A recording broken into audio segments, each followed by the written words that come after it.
Good morning and welcome to the ASIAMET Resources Limited investor presentation. Throughout this recorded meeting, investors will be in listen-only mode. Questions are encouraged and can be submitted at any time via the Q&A tab situated on the right-hand corner of your screen. Just simply type in your question and press send. The company may not be in a position to answer every question received during the meeting itself. However, the company can review all questions submitted today and publish responses where appropriate to do so. Before we begin, we'd like to submit the following poll. I'd now like to hand you over to Tony Manini, Executive Chairman. Good morning, sir. Good morning. Thank you, Paul, and good morning, everybody. Welcome to this ASIAMET Resources investor presentation webinar. As Paul said, I'm the chairman of ASIAMET Resources, and with me today we've got Darren McClellan, the CEO of the company, and Mudit Gonka, the head of finance for the business. So what we're going to do today is we've got a series of slides that we'll walk through. It's really focused on the Optimised Feasibility study that's just been completed for the BKM copper project.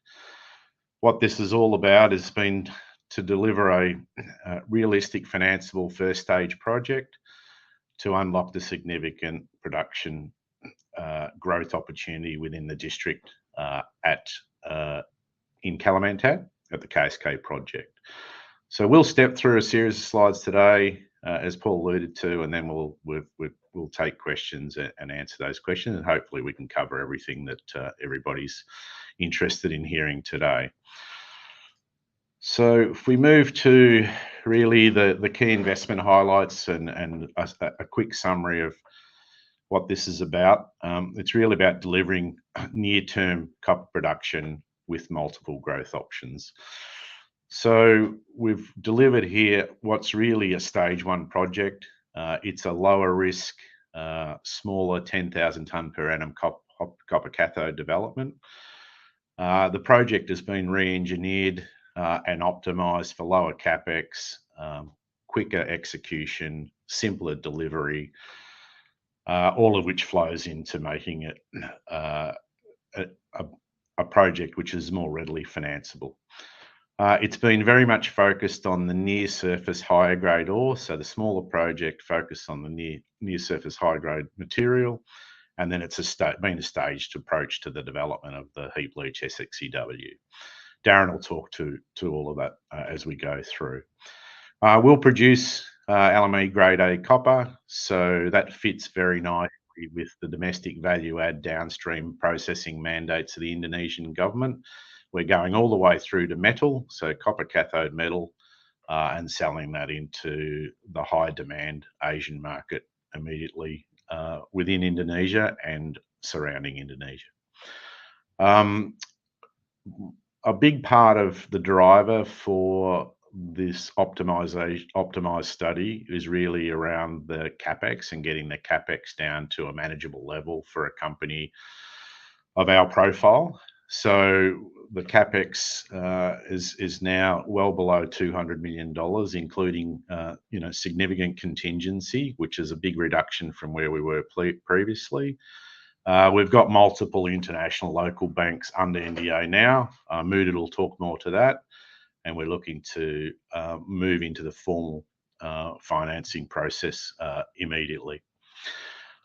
Pretty compelling economics that have come through from this work. I won't run through those numbers individually, but Darren will cover that as we go through. What I will say is it's a great time to be getting into copper production. There's clear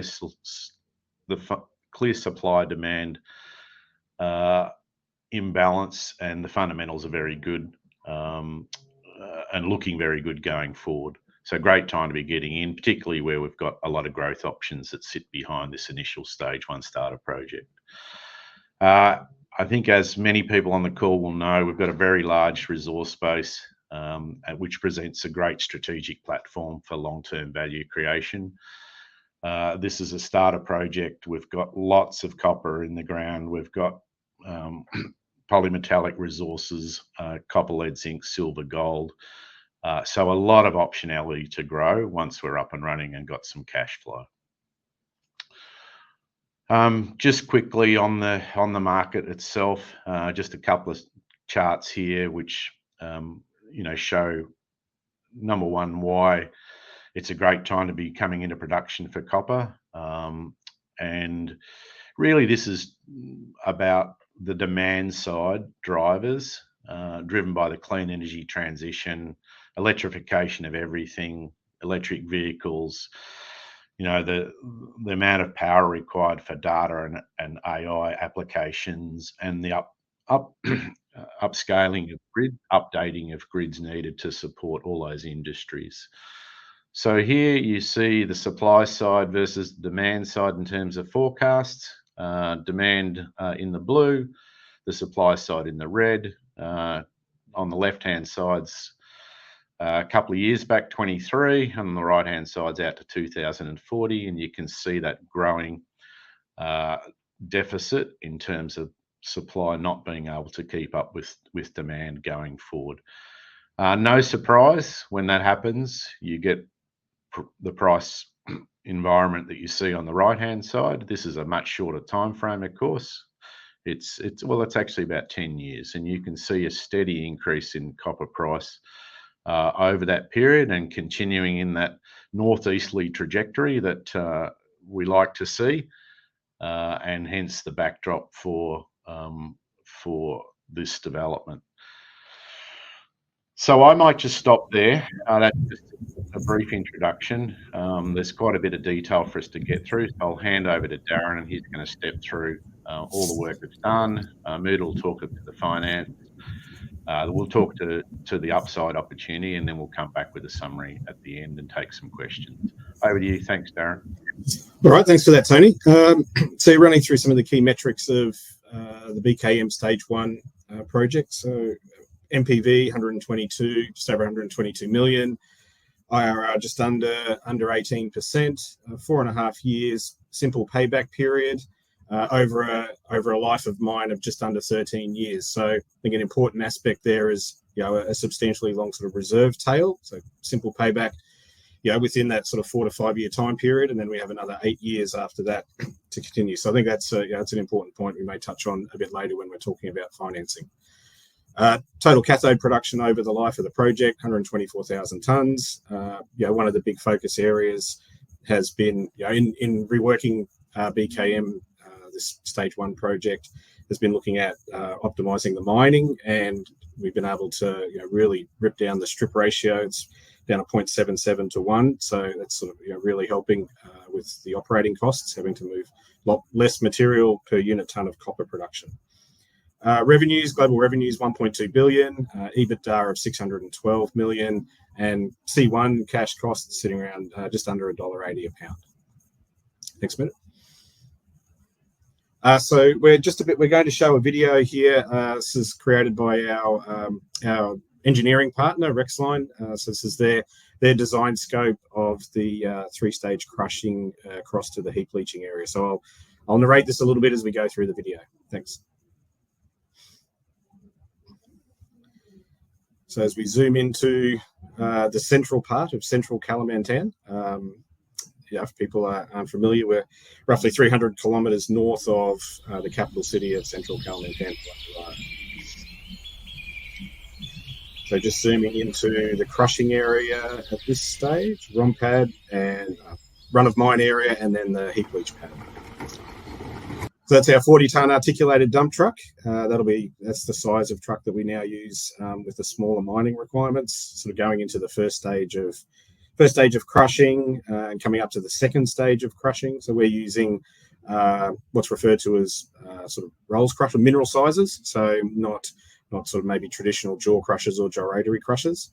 Sort of helps a lot with having a really tight control of product size. That's really important for heap leaching.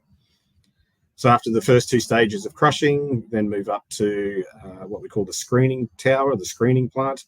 So here we actually remove any of the material that is already crushed to final product size. So it gets screened out and bypasses, and then we send the oversized material to what we call the tertiary crushing, the 3rd stage.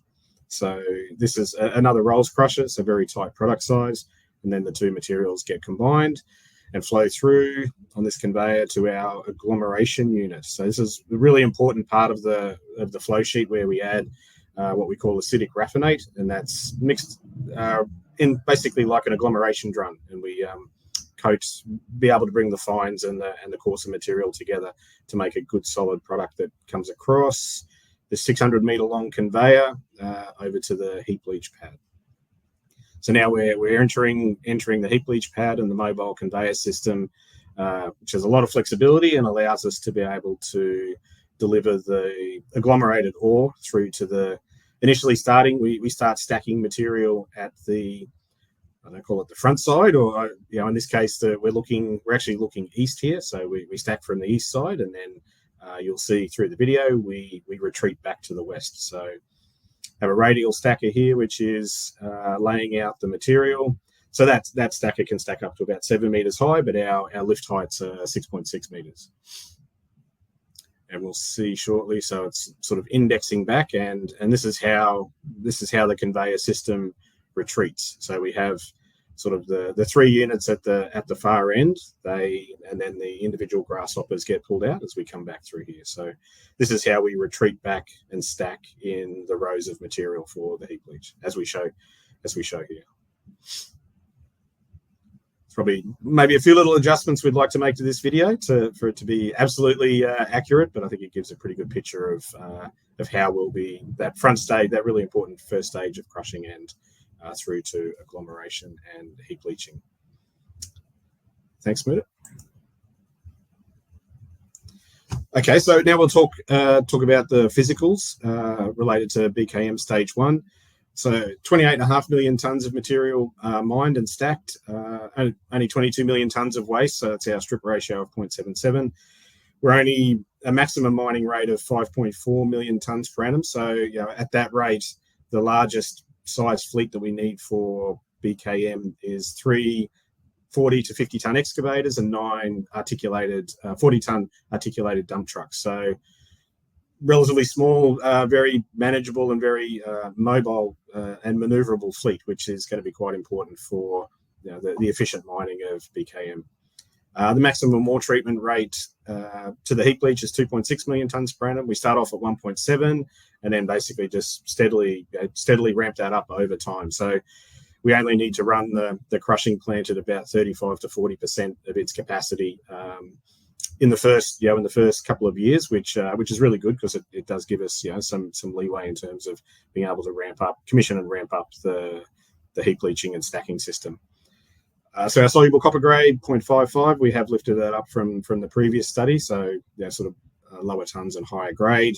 Overall, soluble copper recovery around 79%. As I mentioned before, just under 13 years life of mine and 124,000 tonnes of cathode produced. The average run rate for cathode production, if we take away 2028 and 2040, which are our ramp up and ramp down years, we get 10.2 kilotonnes per annum average.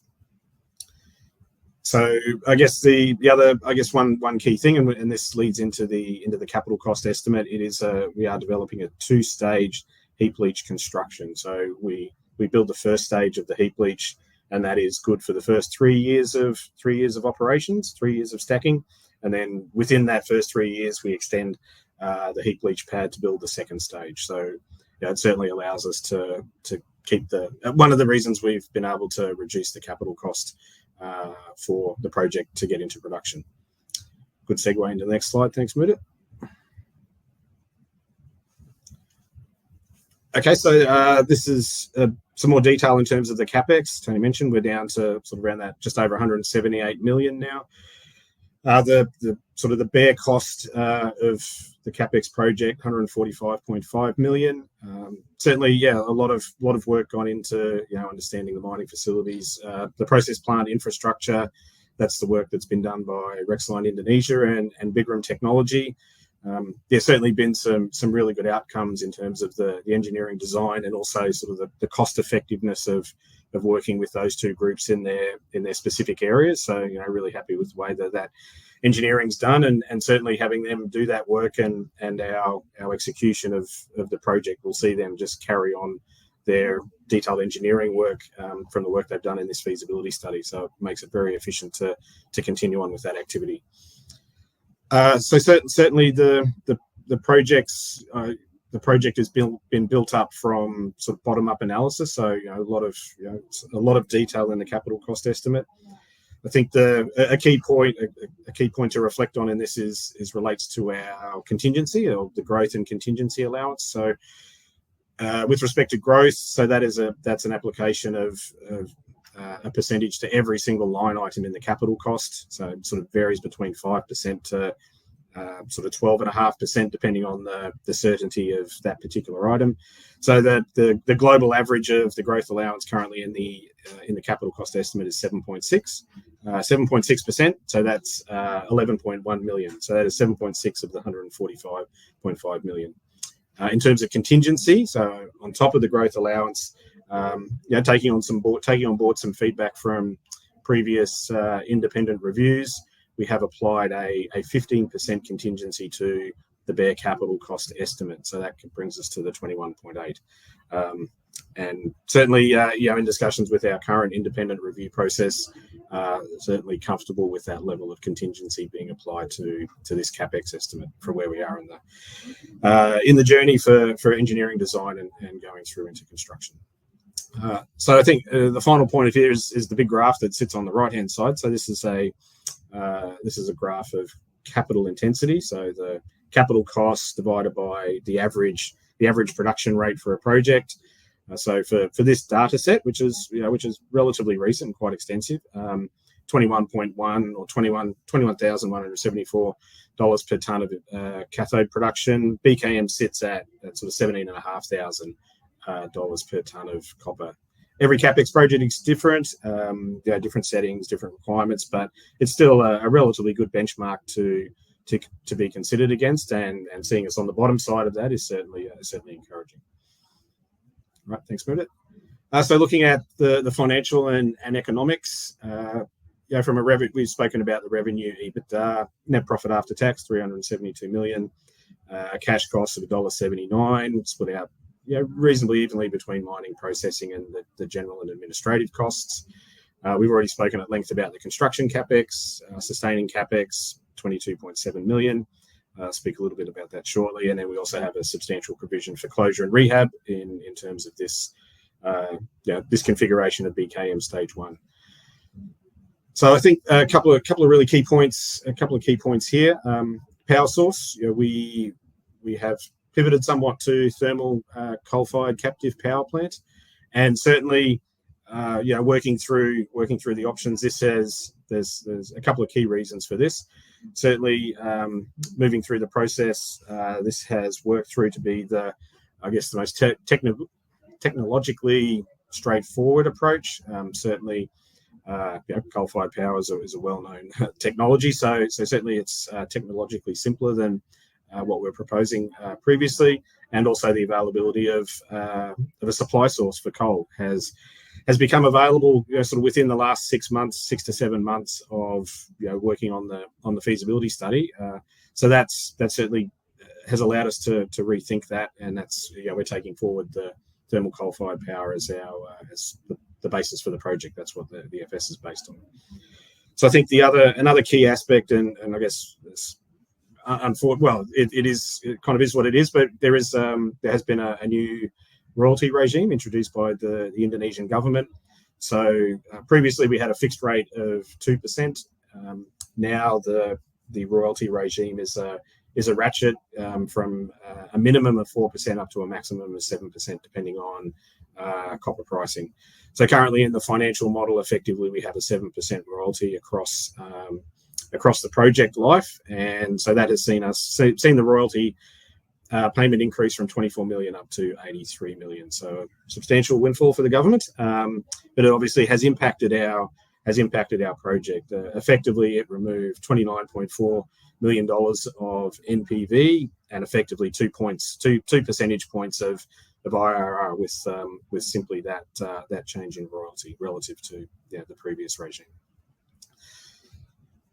So I think that's please carry on with it. Next slide. So here, just really a relatively simple slide, just showing the sensitivity of the project to copper pricing. The copper pricing we've looked at, $4.52, $5, both sort of within our broker consensus pricing.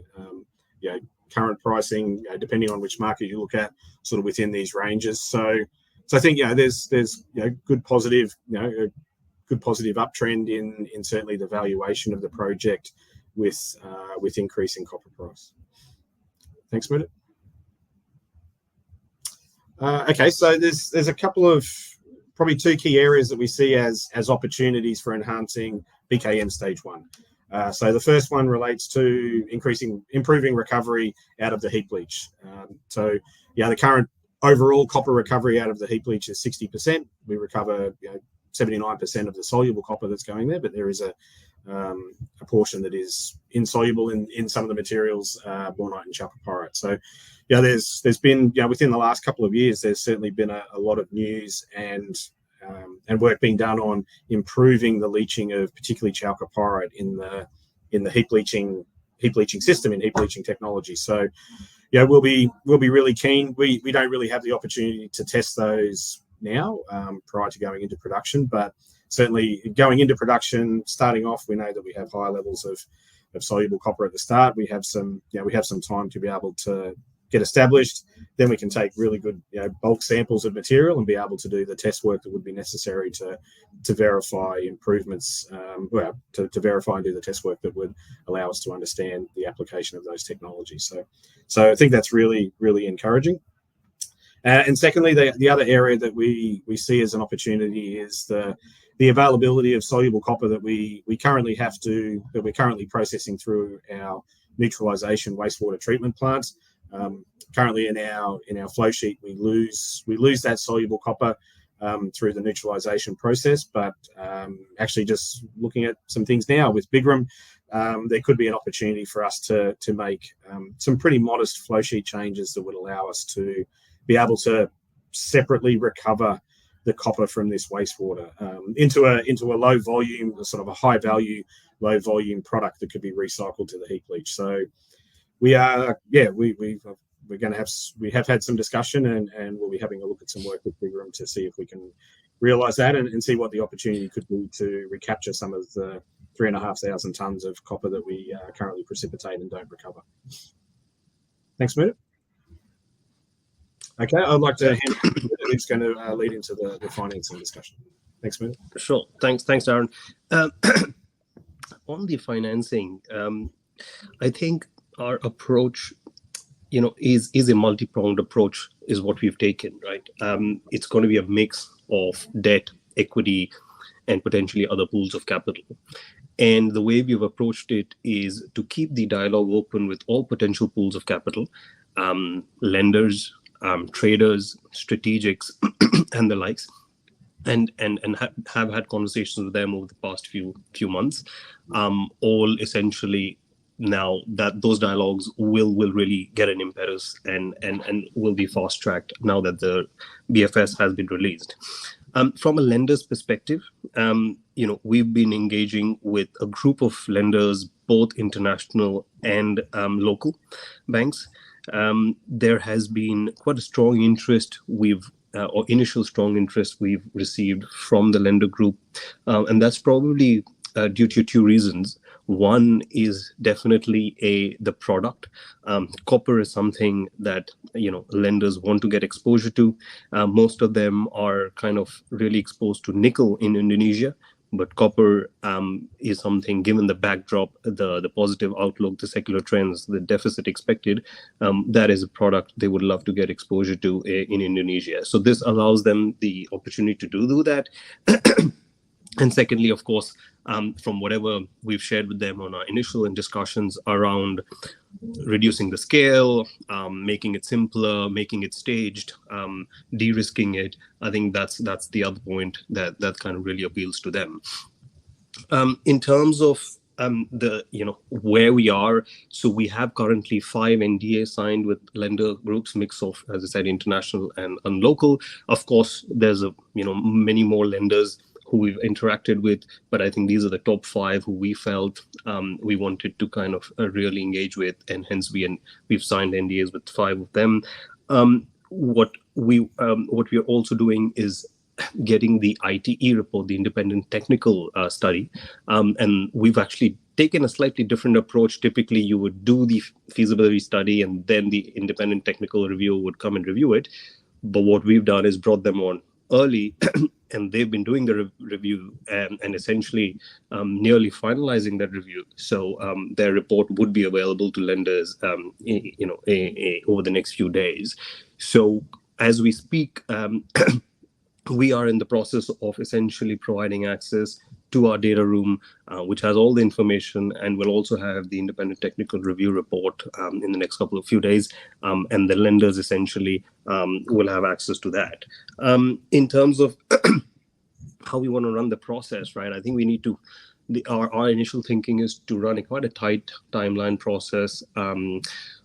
Let lenders have an initial look, come back to us in a few weeks with their initial diligence feedback / initial term sheets.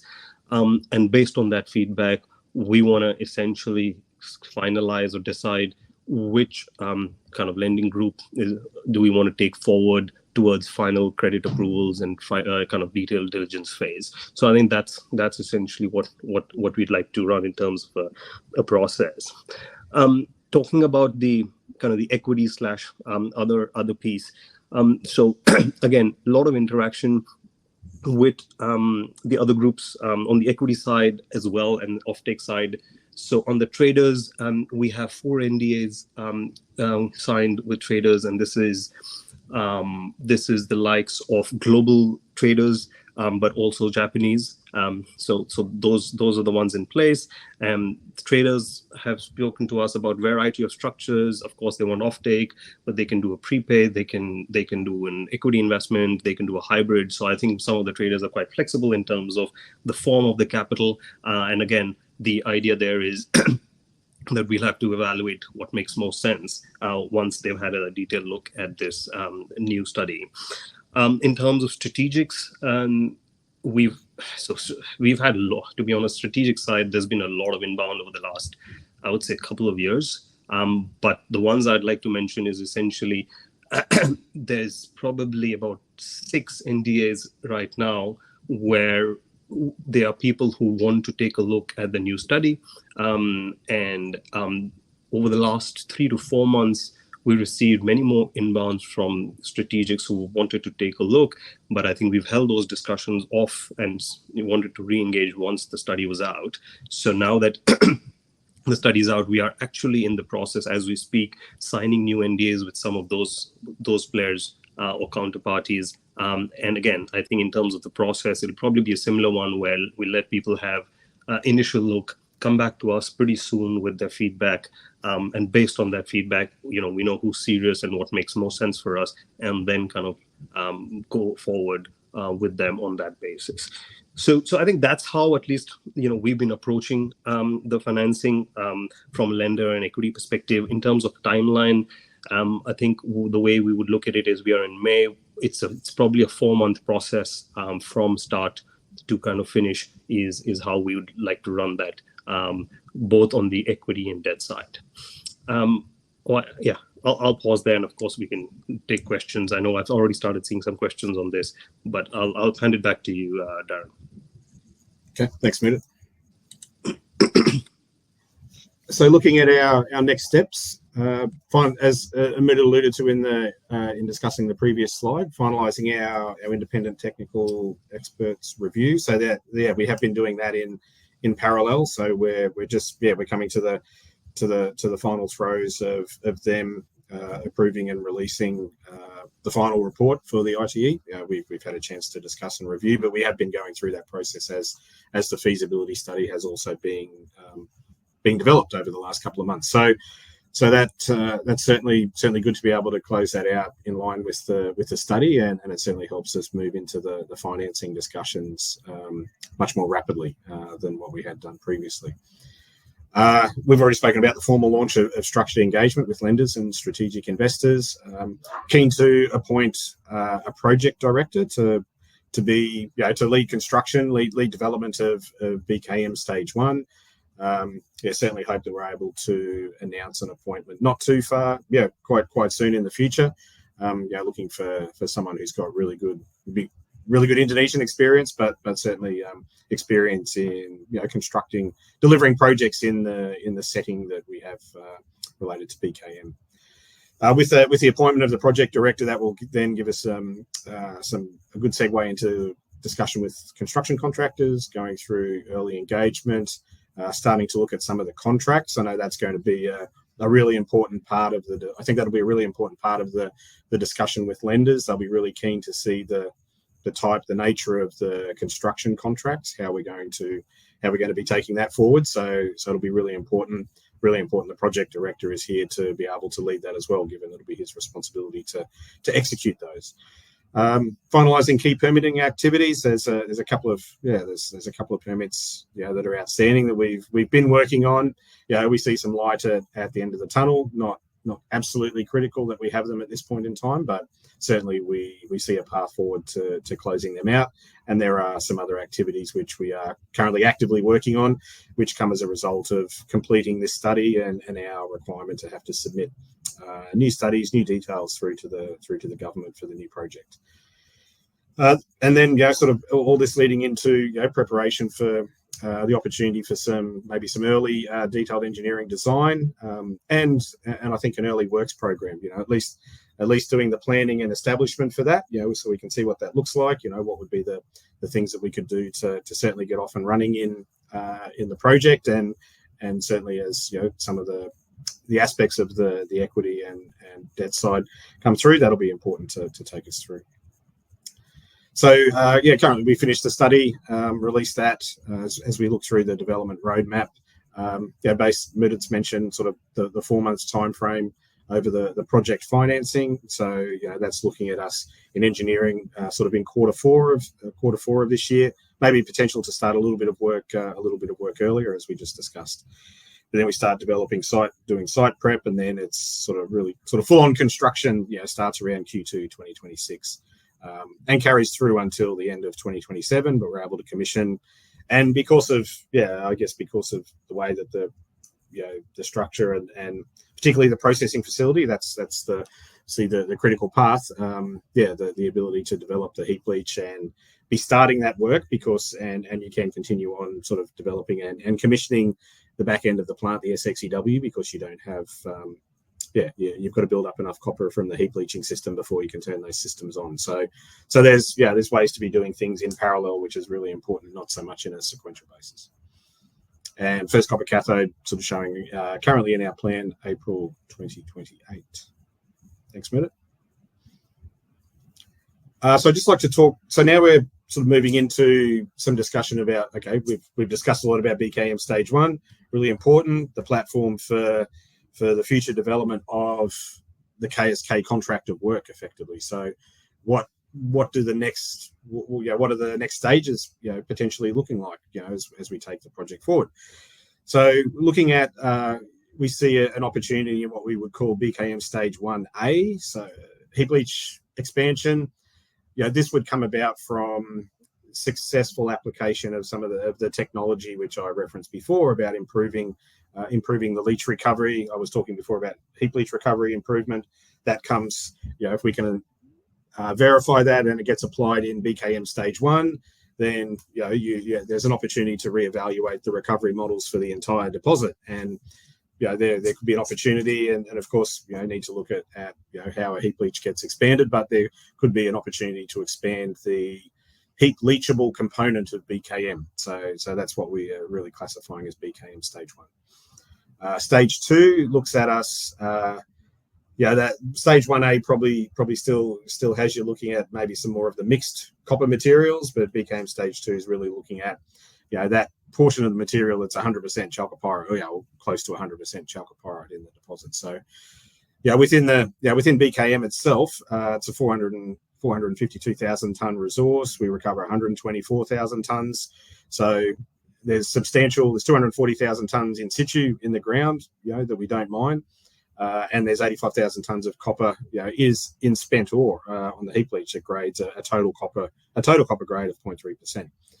So there's one of the flow sheets that we've been looking at, and this is following on from another group that is doing this in here in Indonesia, the opportunity to make a high-grade pyrite, sort of lower-grade copper concentrate, and delivering it to a plant. There is a plant that has been constructed and commissioned now that is processing a concentrate like this, and they are producing sulfuric acid being delivered directly to the nickel high-pressure acid leach plants in a particular area here in Indonesia, and they're subsequently recovering the copper as well as other sort of base and precious metals from that particular deposit. But ours, for BKM, would be relatively straightforward because there's only pyrite and copper.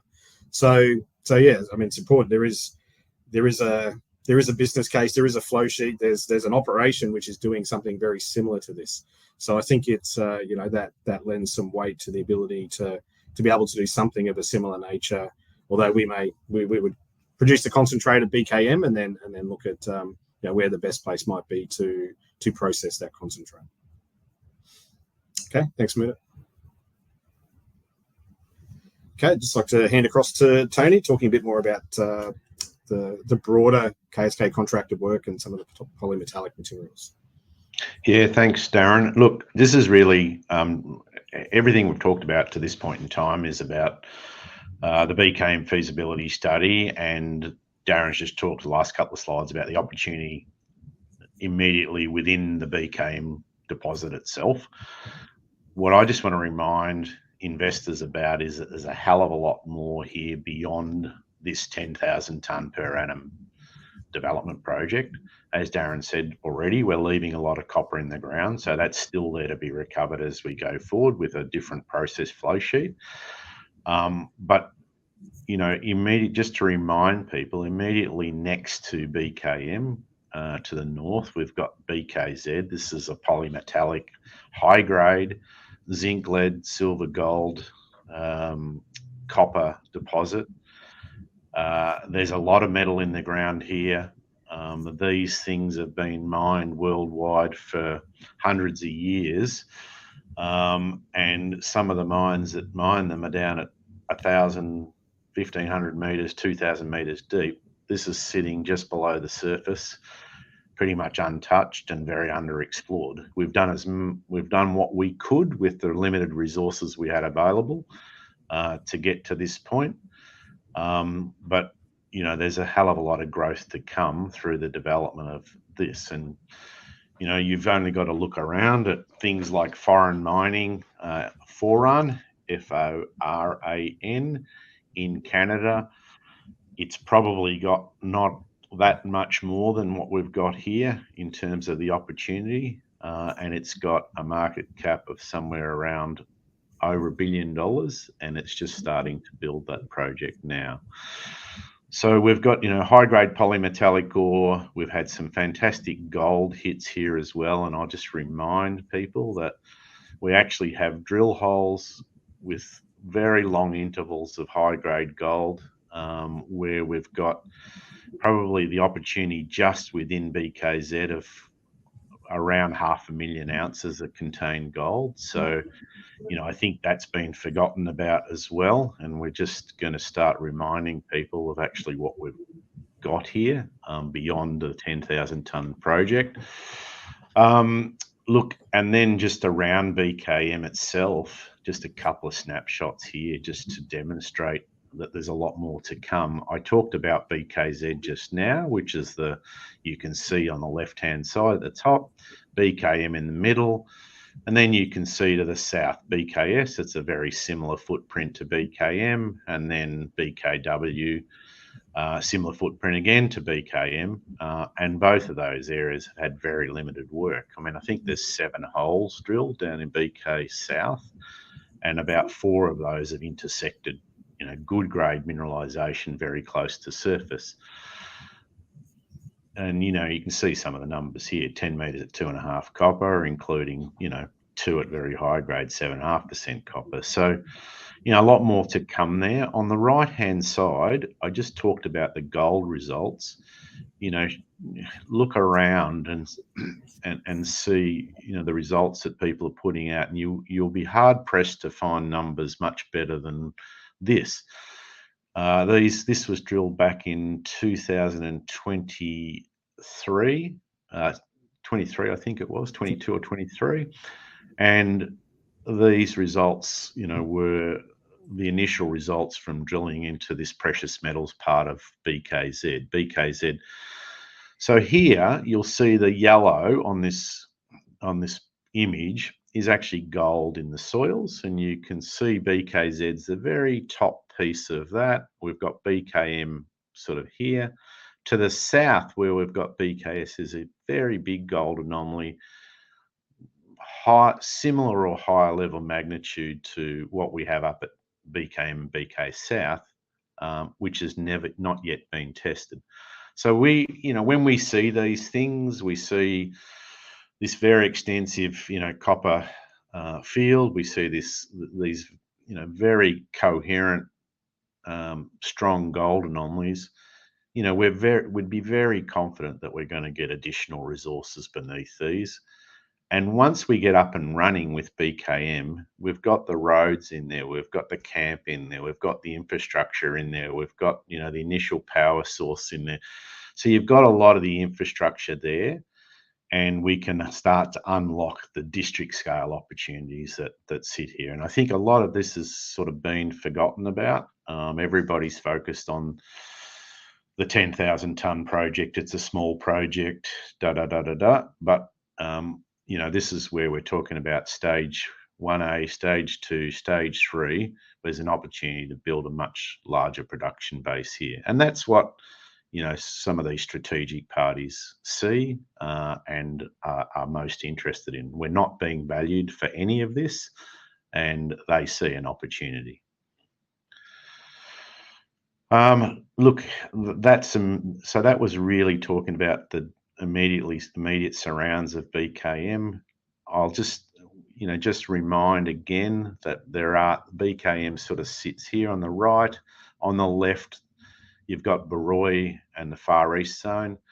These areas were drilled many years ago, exceptional high-grade copper-silver results.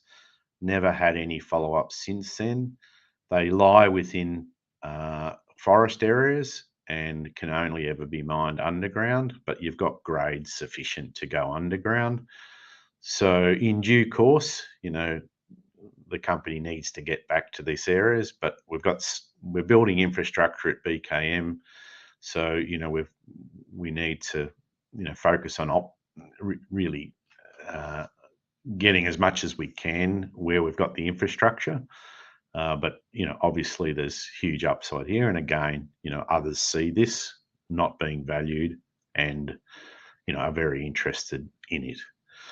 So, lots more than meets the immediate eye, and what's been the key focus. And we've had to focus with the resources we've had to actually get a project up, get started, get the infrastructure in place, and then look to grow off the back of that. So in summary, look, we've been through all the slides. It's really this work that we've done over the past year or so is really about delivering a lower risk, high impact, early stage development project where we can get that infrastructure in place, as I just alluded to. We've got strong returns, we generate the cash flow, and then we can take advantage of all that district scale upside that I just alluded to. So I think that's it in terms of the formal presentation. I think we can move to the questions. Mooted, I think you're going to step through that. Absolutely. Thank you very much indeed for the presentation today. Ladies and gentlemen, do please continue to submit your questions just using that Q&A tab. But just while the team take a few moments to review those questions submitted today, I'd like to remind you that recording the presentation along with a copy of the slides and the questions can be available on your dashboard. As you can see, we've had quite a few questions come in. I'm not sure we're going to get time to answer them all. We did have a number of pre-submitted questions, but we can address those if we don't come around to post-event. Muddy, if I may just ask you just to click on that Q&A tab where appropriate to do so, just read out the question, take it or direct it to the team, and I'll pick up from you at the end. Sure. Thanks. I'll try to see how much we can cover, but let me get started. So first one, why are the ore reserves smaller than in the previous ore reserve statement? I think, Darren, that's probably for you. Okay. Yeah, sure, Mudit. So ore reserves, the ore reserves are effectively being constrained by our selection of a heap leach size. So, we took a view. We took a view that the heap leach, we needed to move that to seriously move the needle, move the dial on capital cost. We had to relocate the heap leach to a better area for construction, lower earthworks, lower risk, and so we made that decision. We laid out the heap leach and then defined effectively what was a reasonable and realistic stacking of material on the new heap leach design, which within itself had its own constraints. So that's that process led us to a tonnage of between 28 to 29 million tons, and so and effectively defining that as the maximum amount of material that you'll be able to stack, that effectively sets the maximum ore reserve tonnage. So because you can't quote an ore reserve if you don't have somewhere to put it. So that's effectively what set the limit this time. In terms of doing the optimization and what material is overall economic with all of the inputs in, just trying to recall, I think they're over on top of what we have now.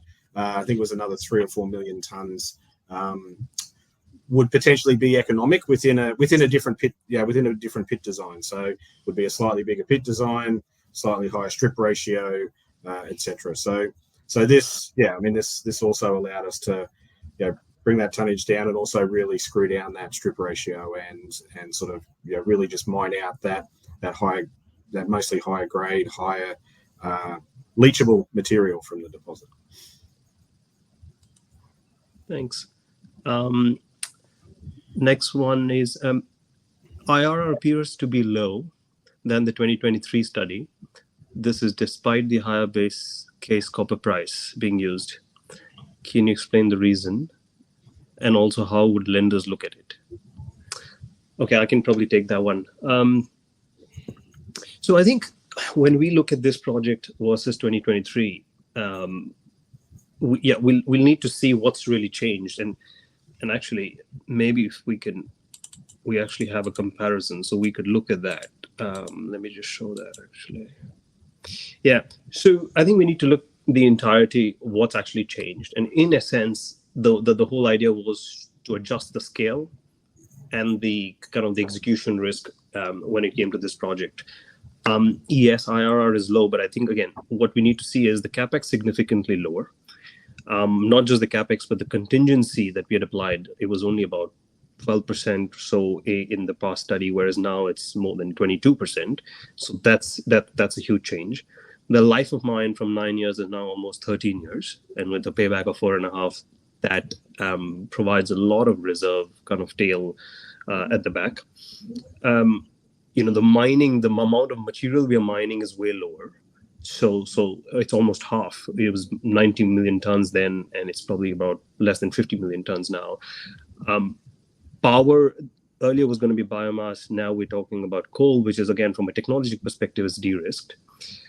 The royalties, as Darren mentioned, has gone up from 2 to 7%, yes, but the cash costs have come down. So an overall execution risk from a flow sheet perspective has also been de-risked. So yes, IRR is probably lower, and multiple reasons for that. Right, key one, of course, being royalty, but also other costs have also gone up. But overall, the way we see it is that this project is significantly more de-risked. And from a lender's perspective, because it says how would lenders look at it, from their perspective, I mean, it's two things that the lender would want to look at, right? One is, of course, economics, and the second is kind of project execution risk, so to speak. From an economics perspective, even an 18% like IRR, or whether it's earlier, in the past iterations, it was a bit higher. I mean, from their perspective, that's quite an attractive economics anyways. I mean, there's a lot of cash flow that's still going to come through. So it's the question of having cash flows to service debt is not really an issue. So then the key consideration for this project, and it was the same last time as well, was scale and execution. And both of that, in terms of reducing the scale, making it simpler, and reducing the execution risk from whether that's flow sheet, whether that's the amount of materials moved, whether that's, power technology, all of that has been kind of de-risked, and hence, that should be appealing to the lenders. And whatever initial conversations we've had with them, and we've always kept them abreast of how we're thinking about things. I mean, that's the feedback we've got from them, that those are the considerations they would have. So I think that's the feedback we've been getting. Should we? Okay, a couple of questions on Butong, so maybe we do that. So the questions on Butong, possible to shed some light on Butong and the current interest there. Tony, did you want to take that? Yeah, look, I can talk to Butong. So I mean, Butong, clearly remains a highly strategic, copper gold asset. For all the reasons that we've articulated previously. It's a large resource. It's close to infrastructure. It's near the coast. It's near the market, and these types of projects are increasingly difficult to find globally. So we have had considerable interest in Butong all the way through, and I think now that we've got to the point where we've completed the feasibility study, or the optimised feasibility study, and moving into project financing for BKM, then we're looking at how we can, utilise the intrinsic value that sits within Butong to help us with the funding of the BKM project. So up to this point in time, over the last few years, we haven't had the opportunity to do very much work at all at Butong for a number of reasons, but predominantly driven by the fact that we haven't had the resources to actually go and do a lot of work on a large project simultaneously with trying to get BKM underway. And the profile of BKM, given the size and scale of the company, has always made a lot more sense to get that up and running first and into production. We've been able to preserve the optionality within Butong, and now that, as I said, we've actually got we're moving into the project financing piece on BKM. We are looking at what options are available to us with Butong, whether that's a sell down in partial part, whether it's sell down, bringing in a partner with some commensurate upfront payments, whether it's looking at, if we get the right opportunity, selling in its entirety. Whatever that is, then it's there is very significant optionality for us still sitting and preserved in Butong, given the profile of the asset in a copper market that's hungry for copper units. So I hope that answers the question. But it remains a very important asset, and now that we're at this point in time, probably far more important than ever. Tony, there's one more, maybe then if you could take that one as well. This is around shareholder. How closely has the company been working with its larger shareholder? Are they still supportive on debt and funding? Yeah. So look, I mean, I think I've said this for a number of times publicly. There's probably a couple of things just to mention here. So number one is, we are very actively engaged with our major shareholder. They have representation on the board. So we work with them constantly. But I think, Darren, from a physicals point of view, there's been quite a lot of interaction with, Boom is a large, mining contracting company in country. It has, it's had an infrastructure arm, and so there's been quite a lot of interaction. Darren's had a lot of interaction with them in putting together the actual physical project itself. And, we are constantly engaged with them on how best to take the project forward, the strategic thinking around how to fund the project. They've got very strong banking relationships in the region, leveraging, off those banking relationships. Moody's is working with them. So, look, really good cooperative working relationship with them.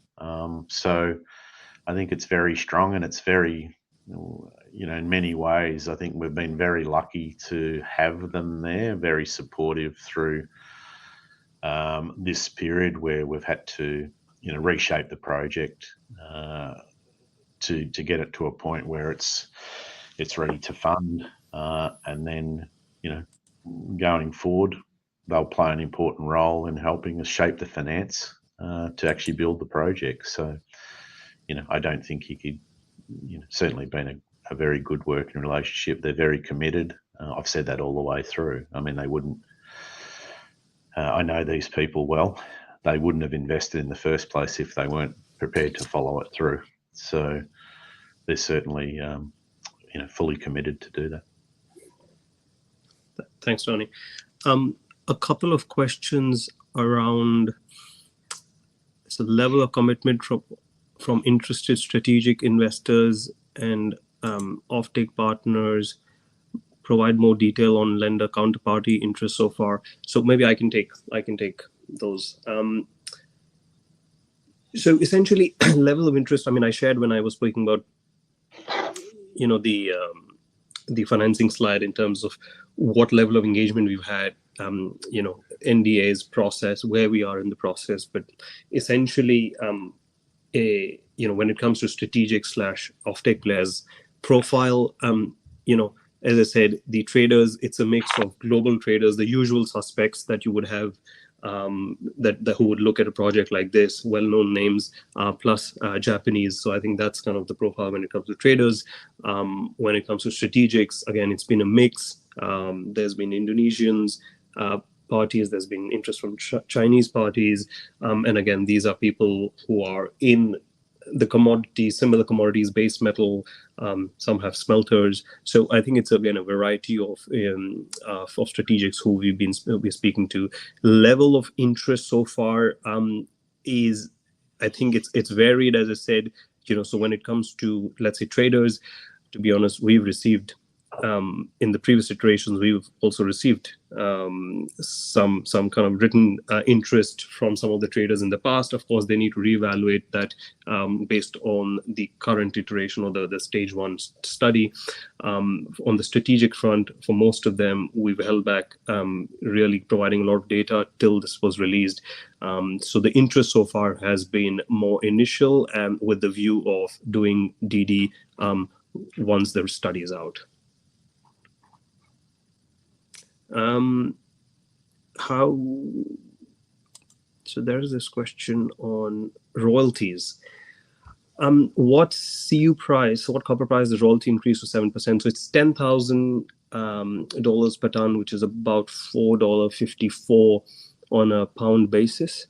And that's how it is. And the question also spoke about inflation adjustment. Yes, so the way government looks at royalty is it looks at a nominal basis.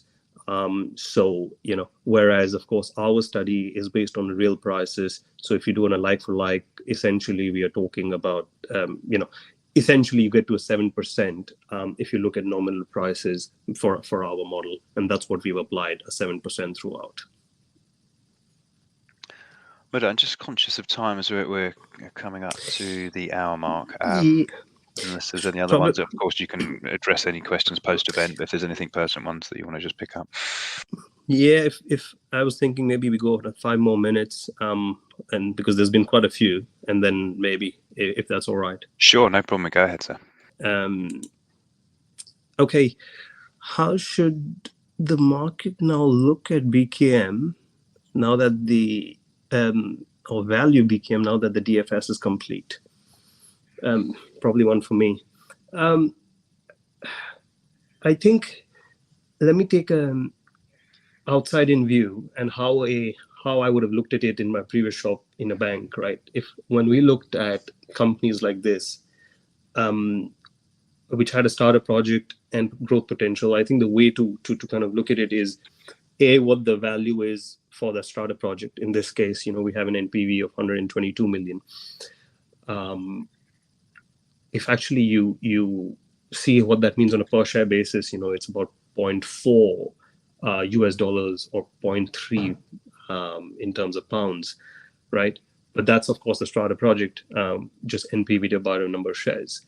Then I think you look at, okay, what else is there? So in this case, I think you would look at the in situ copper resource that's there, and typically we would apply a dollar per resource ton kind of value.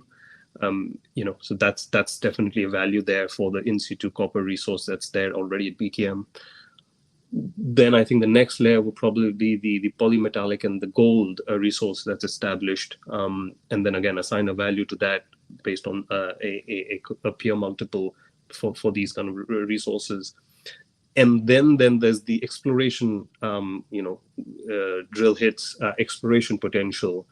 And that, of course, is slightly trickier to value, but that typically gets valued in a multiple, like a valuation multiple. If a company has a lot of growth, you kind of assign it a bit of more of a PNAV multiple. So it would be an SOTP approach I would have taken, and then kind of build this up and then come up with some value. I mean, I presume that if that was done, the value would be probably multiples of the current market cap. But that's at least the approach I would have taken.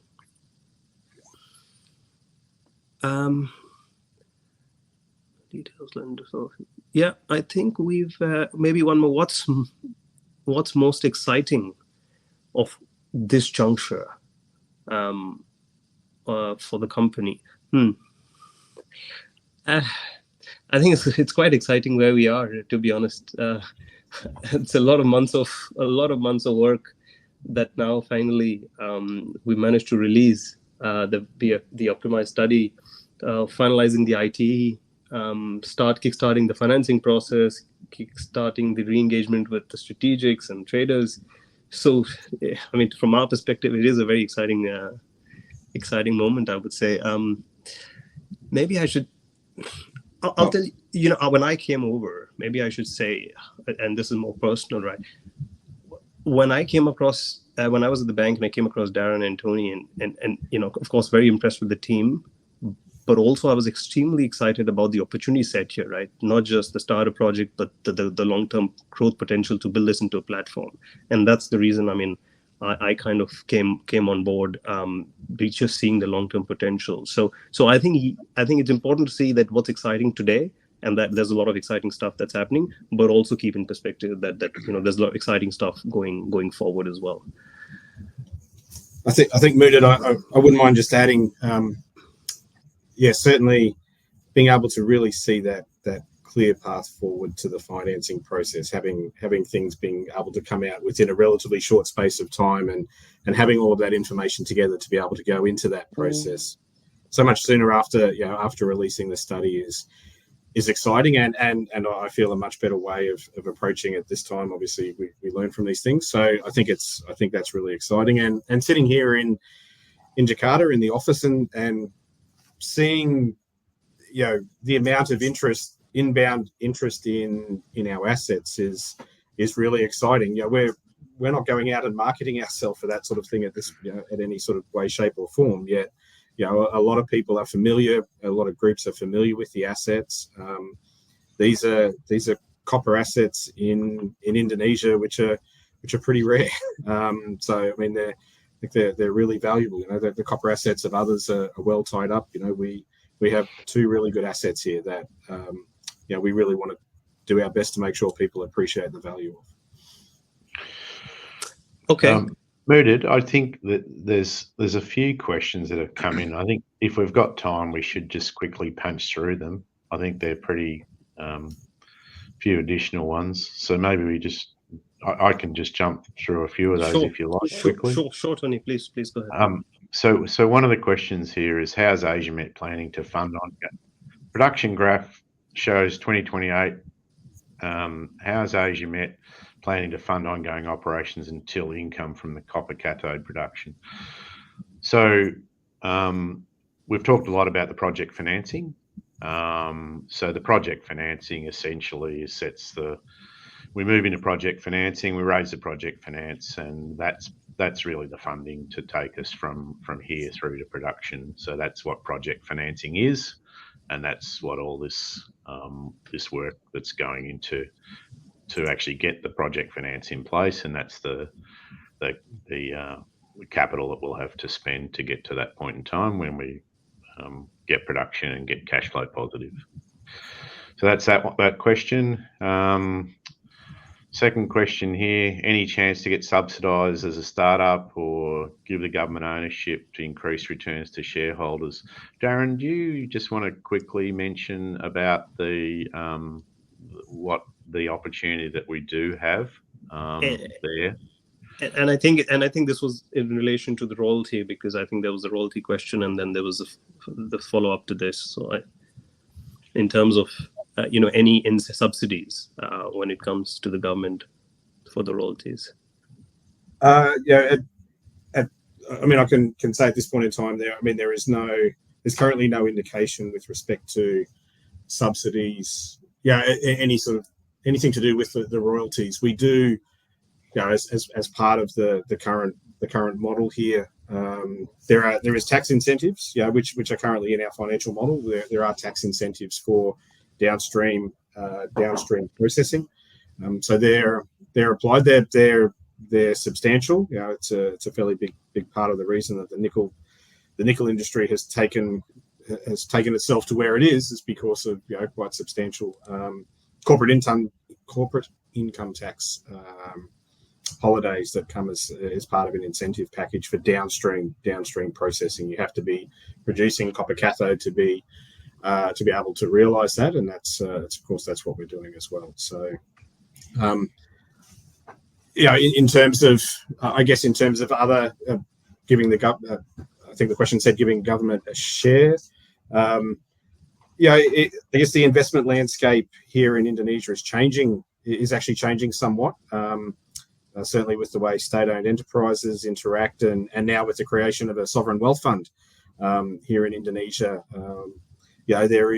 We're probably not quite big enough for that business, or maybe not at this point in time. But I think it's fair to say that the Indonesian government is still looking very much inward in terms of wanting to continue to promote and develop its resources. Yes, royalties are a way that the government generates revenue, and it's obviously been across the board. It wasn't just copper; it's other metals as well. So that's the framework we have to work within, but still very, very supportive of developing projects here. And that's also seen with the banks. Indonesian banks are very focused, and they're state-owned banks, a number of them, and they have mandates to continue developing projects here in Indonesia. So things could change. In terms of the question, there's rules do change here as well, and there's always a possibility of maybe something happening with respect to something else in terms of the royalties for startups for new projects. But unfortunately, there's nothing nothing being shared in that respect so far. Thanks, Darren. So maybe there's a couple of questions here. So looking at historical drill results, seems we could have an interesting gold play too. Can you run through that a bit? I've already run through the gold play, so that's been done. Could it be a standalone project we could JV? Same question for Baroi JV to get value. So what I would say, the gold forms part of the VMS system. It's part of the same deposit and would have to be mined as part of the sequencing of that mine. So it can't be separated out. Of course, one of the things that can be done with polymetallic deposits to actually assist with financing is streaming. So where you have key primary products and you sell forward your precious metal content, whether gold or silver, as part of that deposit, which helps you actually provide financing for like your stage 2 or stage 3 development. So The gold certainly very attractive, very important part, but it is actually part of the polymetallic deposit and is not something that can be separated out. And you wouldn't want to do that anyway at this point in time. That would be creating the ultimate mess, having someone working within the footprint of your actual mining operation. Barroy, Barroy, I think is a long dated option. And look, as Darren alluded to,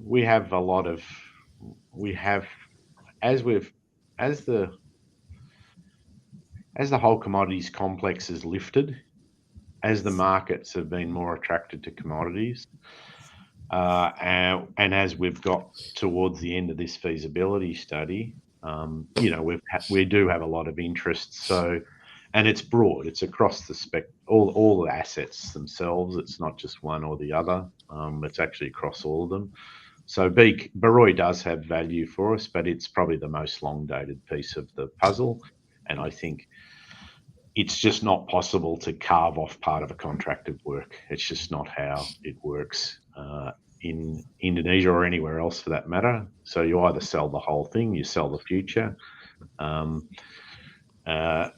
But in this case, it sits on the contract of work, so you can't divide one out from the other. Another one here, as the Canadian markets appear to value explorers such as ASIAMET in multiples compared to London, was there any thought of dual listing on TSX exchange in order to open up a wider investor base? So firstly, we used to be listed on the TSX. We were dual listed TSX and AIM originally. We had 2% shareholder base in Canada, and hence and costs to keep the company dual listed of an extra $250,000 a year. So we elected to delist off TSX. And the primary driver for that is that if you look at Indonesia,